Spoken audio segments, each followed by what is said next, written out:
So the next test that we're going to perform is the parking brake pop-out test, and that test is performed with the vehicle off. So I'm going to turn the vehicle off. I'm going to apply the service brake, and my governor is come up above 100 psi, which is where you always want to start those tests from. I'm going to release the parking brake right here and check to see where the parking brake pops out as I fan the service brake. So I'm going to perform that now. I'm being very careful not to let the bus move because that's a safety issue and an automatic fail on the DMV exam.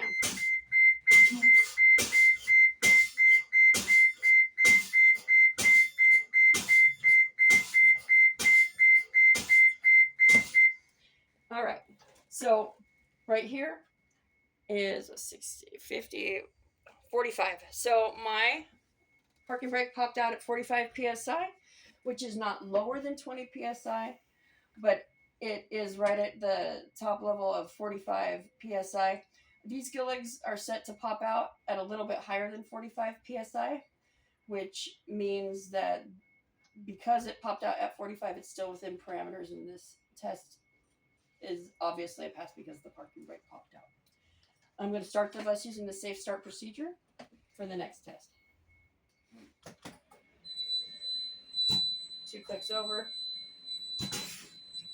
Looking for my light. It comes on. It goes off. The bus is safe to start.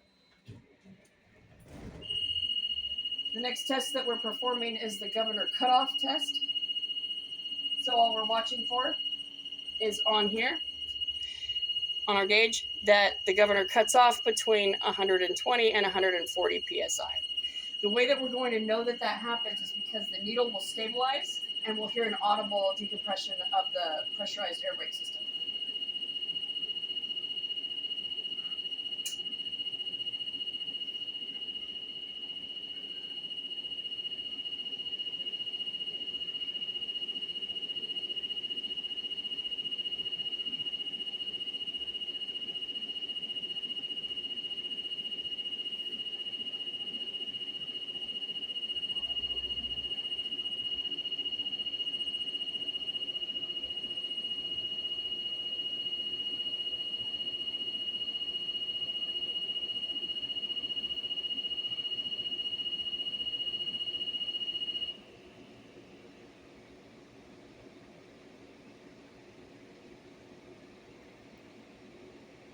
Feels like we're waiting a long time, it's because we are. Anytime we're waiting with something beepy or something blaring in our ears or lights flashing, it seems like forever, and we're just kind of waiting. In real life, we have a DMV examiner standing right here, smiling at us. We'll be smiling back, willing them to pass us. This is a good time to take some deep breaths, which actually does help. If you get stuck in the air brakes, just take a deep belly breath. Really let your belly fall forward, let your lips just flap in the wind. Woosah. That's what we're doing. It really, really works. My gauge is at 110 psi right now. We still got 10 more psi to go. And as you can see, that needle's just creeping up there, creeping up there. Definitely remember the 2 indicators to tell you that that this test is a pass, because if you fail to mention the audible air or that the needle is stabilized and you can see it and where it's stabilized at, you might not pass the test. All right, let's video it. Yep. Okay, did you hear that? That was our audible air swish. That's at 120 psi where our needle is not moving anymore. And so DMV examiner, my needle stabilized at 120 psi, and I heard an audible decompression of the pressurized air brake system at 125 psi as well. This is between the parameters of 120 and 140 psi, so it's not lower than 120 psi, it's not higher than 140 psi, making this test a pass. The next test is performed with the vehicle off. It is the air applied leakage rate test. And so, to do that, I'm going to put my foot on the service brake and just press it. I'm going going to turn the vehicle off. I'm going to release my parking brake and push as hard as I can. And let's get a shot of the gauge. Okay, so my governor is above 100 psi, which is where you want to start any test. We are at 105. My needle is stabilized. I have my foot applied firmly on the service brake, not allowing the vehicle to move and not moving my foot. I'm starting my minute now. And we're going to make you sit through the agonizing minute of beeping as well. And what I'm looking at is to see if my needle moves at all. And if it does, how much it moves, because it should not move more than 3 psi during this minute. We call this the longest minute of your life.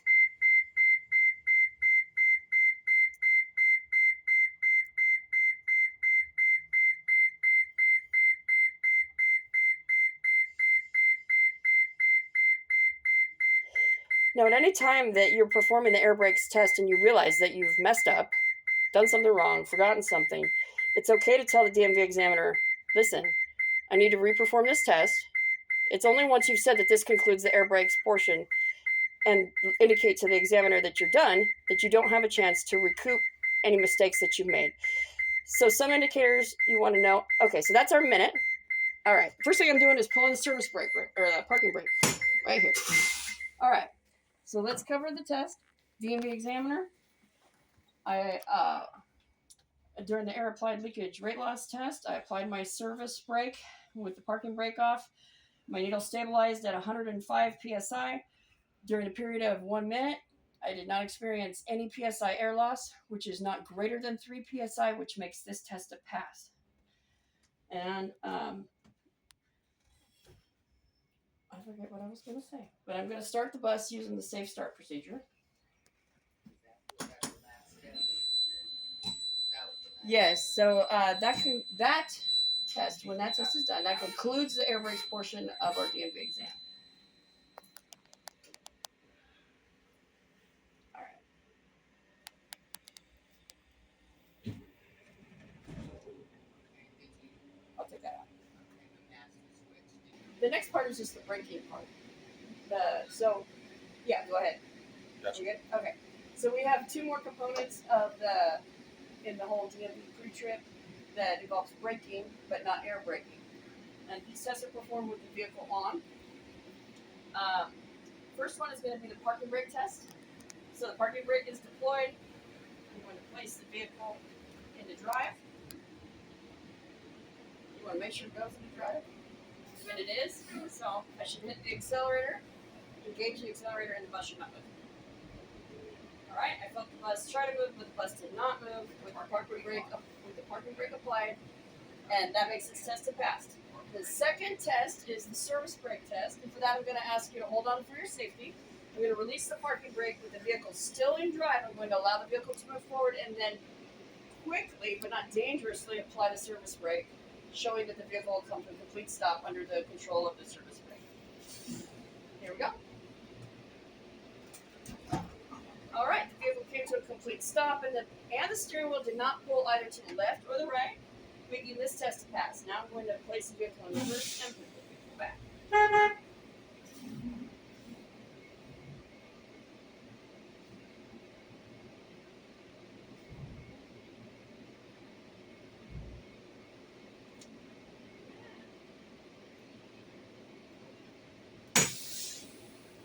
All right.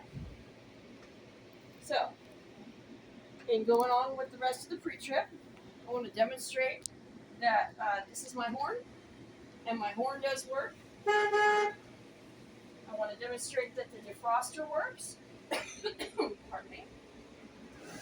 All right, you can hear it come on. This is my defroster switch. I want to demonstrate that the kneeling mechanism works on the bus. So we're going to kneel. My kneeling button. All right, and at the same time, I'm going to have you step over here so I can open the door. We're going to demonstrate that the wheelchair ramp works. And open the door at the same time. So power on to my ramp. I'm going to deploy the ramp. The ramp deploys appropriately. There are no missing parts, no damage. The tread is all appropriately adhered to the ramp. There's no debris in my walkway. I'm going to stow the wheelchair ramp at this time. It should stow back in the same position that it was deployed from, and there should be no missing tread either on the top or on the bottom of it. All right. We're going to raise the bus so that we can close the door and continue with our pre-trip. Anytime during the pre-trip, you really want the door to be closed. Okay. My windshield is securely attached to the vehicle. There are some damages to it, some rock chips right here and right there, but they do not visually obstruct my line of sight. According to the law, it's still safe to operate with these little stars in place. I don't have any cracks that go across the length of the windshield or through field of vision. I have 2 windshield wipers. The arms appear attached securely to the bus. The windshield wiper blades are in their proper position. They're not cracked, frayed, damaged, or missing. There's no excessive dirt on my windshield. There's some minimal amount of bug debris, but again, it doesn't obstruct my field of vision. The bus is still safe to operate in the condition that it's in.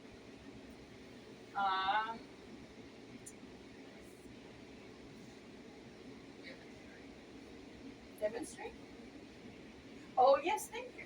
So the windshield wipers want to demonstrate that they work and that there's fluid in there. So I'm pushing the button for that. All right, and see you here? Yep. They're there, they work, they go out and come back to their natural resting position appropriately. Pardon me. All right. And, I have monitoring devices that are for my passengers. I have these mirrors here that are properly affixed to the bus. They're not missing, damaged, or cracked. They're clean. They are properly adjusted, and my mirrors on either side of my bus are properly affixed to the bus. They're adjusted for my proper use while I am driving, and they're clean, not cracked, missing, or broken, and in the proper positions. If I was taking the test in the skilling, I would have a video monitoring device right here, which would also be properly affixed to the windshield. Operational, not missing, damaged, or broken. Panel on here. And if I want to see the lights that are on it, I can push this button right here to the side and release it. My lighting, I want to cover that. So I'm going to check to make sure that when engaged, my signal lights work properly.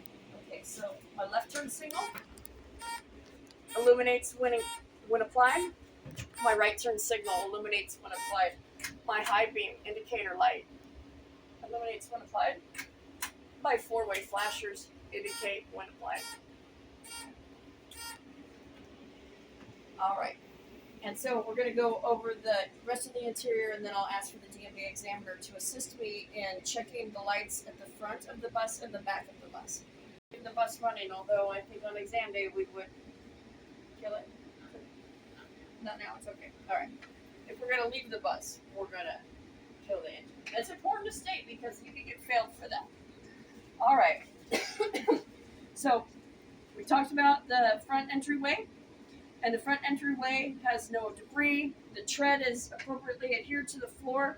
These are my doorway illumination lights, which are located to the left and to the right of the door, so that when it opens, they light up so that my passengers can safely enter the bus and exit the bus. The front doorway has hinges that are located right here, and the door, when it opens, slides along these hinges appropriately without hesitation. It opens freely and returns to its natural position freely. My weather stripping is intact. My safety rails are firmly attached to the bus. And again, no debris. The tread is appropriately attached to the wheelchair ramp and the exits. Throughout this bus, we have safety items that are present. Those include the following. Somebody took my fire extinguisher. Okay, there was a fire extinguisher right here, but now it is right here. Thank goodness it's still here. Imagine I couldn't operate the bus on test day with no fire extinguisher. It's located right here. It's firmly secured to the bus. It has a gauge right here. The needle should be in the green, and that tells me that I have a fire extinguisher that is functional. We have these safety triangles. There should be 3 of them in this box. They have red reflective reflectors on them, which are visible from long distances. They are present and firmly secured in their proper stowed place. We do not use burning flares, and we do not use fuses on this bus. What we have is a circuit breaker panel, which is located up here. In the case of an emergency, we would manage that station from the panel box, entry panel. All right, so on the interior of my bus, we have these railings for safety, these stanchions, and they are firmly secured to the bus, and they are present, and they are not damaged or broken. And I would check them all in the same way, as there are many of them. We have emergency exits. The emergency exits are located to the front of the bus and to the back of the bus. They are our front and rear doors. In the case of an emergency, if I wanted to open them, what I would do is I would locate the emergency door panel, which is here above the door, and on the back door, it's by the left side of the door, I believe. They're always clearly visible. I would follow the instructions on the panel. Usually it would mean that I push through the plastic, I grab the lever, and I turn it in the opposite way, allowing the door to be manually open, which time I would manually open the door and allow my passengers safe exit of the vehicle. I would perform for both emergency exits that are doors in the same way. We also have roof hatches. They're located at the front and the back of the bus. Again, I would follow the instructions clearly written on the hatch. Grab the red handle, turn it to the side that is indicated, and physically push the hatch open, allowing my passengers safe exit. There are also emergency windows that operate as exit points in the case of an emergency. They are identified by these red handles.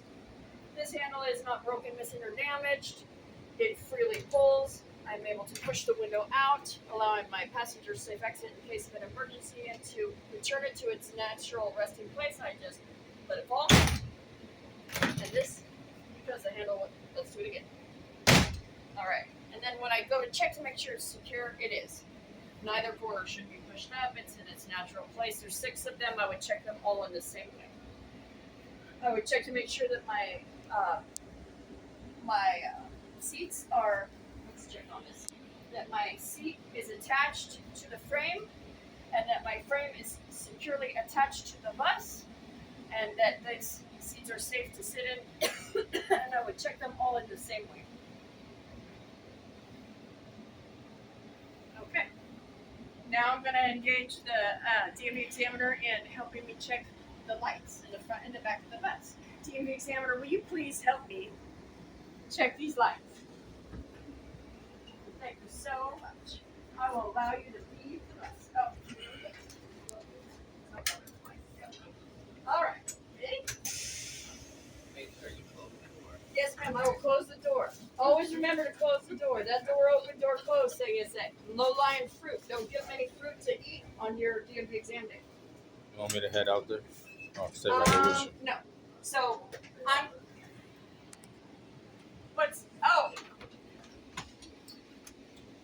Well, yeah.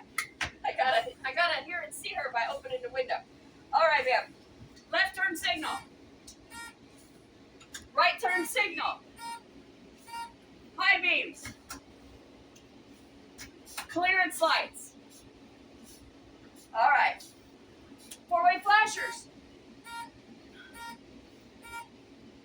4-way flashers. All right. To the rear of the bus we go. I'm making sure I can see her in my rearview mirror, and I'm yelling loud enough so that she can hear me, so that we don't. Look, number 1 rule: don't piss off the DMV examiner. Don't piss him off. Don't make him too hot. Don't leave him out there. All right. 4-way flashers. Clearance lights.